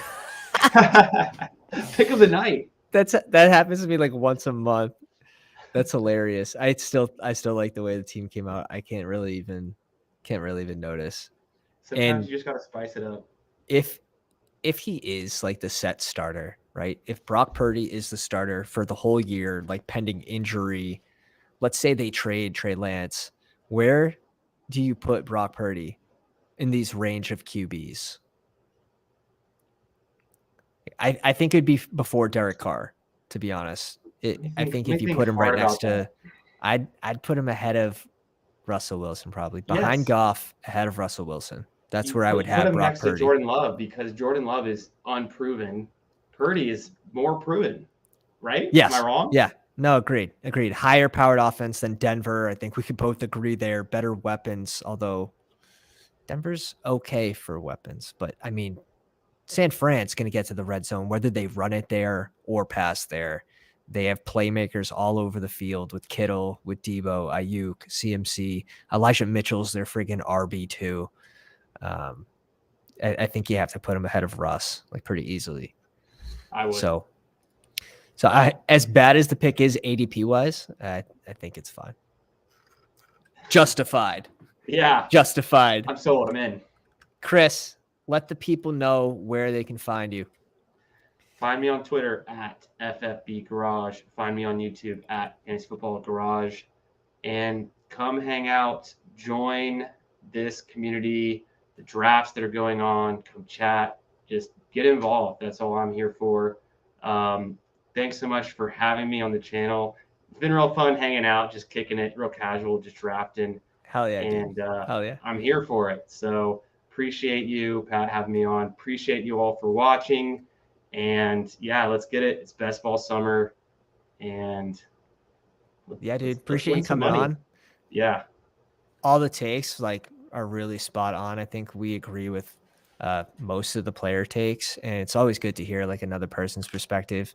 You can't just go off one person's perspective. You can't go off one website's perspective, even if they're the hottest in the business. It's just, you want to take everything that you hear, everyone's different point of view, and you want to make your own decision about it. What do you believe? And signs, what are the signs pointing to? All that good stuff. So appreciate you coming on, dude. And we'll see you on the next one. Have a good one.